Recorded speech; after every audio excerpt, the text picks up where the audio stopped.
The team has retooled significantly since, moving on from marquee signing Sebastian Vettel and building an entirely new competition structure with Charles Leclerc and Carlos Sainz Jr. entering this season as equals at a historic team that has for so long been run with one clear lead driver.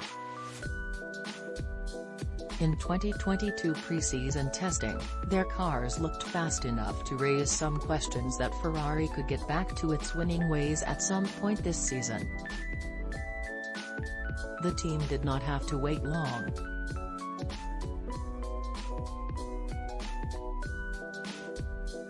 Charles Leclerc dominated today's Formula One race at Bahrain from pole, leaping out to an early lead and looking back only to win a brief, dramatic on-track battle with reigning world champion Max Verstappen after his first pit stop.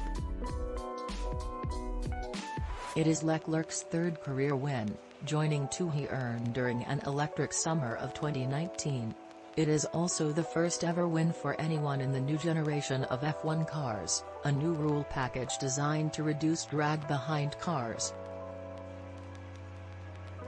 The win was relatively easy, but the 1-2 was a surprise. Carlos Sainz Jr. ran third the entire race, but Max Verstappen reported issues in his car after his final pit stop. Verstappen held second after a safety car restart, but he eventually lost the spot to Sainz. The car failed completely soon afterward, ending the world champion's race entirely. That promoted teammate Sergio Perez to third, but Lewis Hamilton had been close behind Perez the entire restart and quickly got to pressuring the second Red Bull. Perez, reporting mechanical issues of his own, would go on to spin in turn 1 on the final lap and fall out of the points entirely. He blamed the lockup on an engine issue. Notably, Verstappen had complained about an issue with his car's engine braking mid-corner earlier in the race.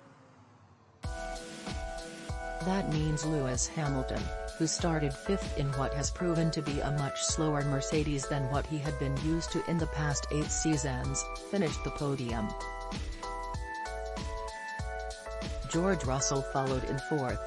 In the biggest surprise of the race weekend, the returning Kevin Magnussen rounded out the top 5 for Haas. That finish was enough to earn more points in one race than the Haas team had scored over the past 2 full seasons.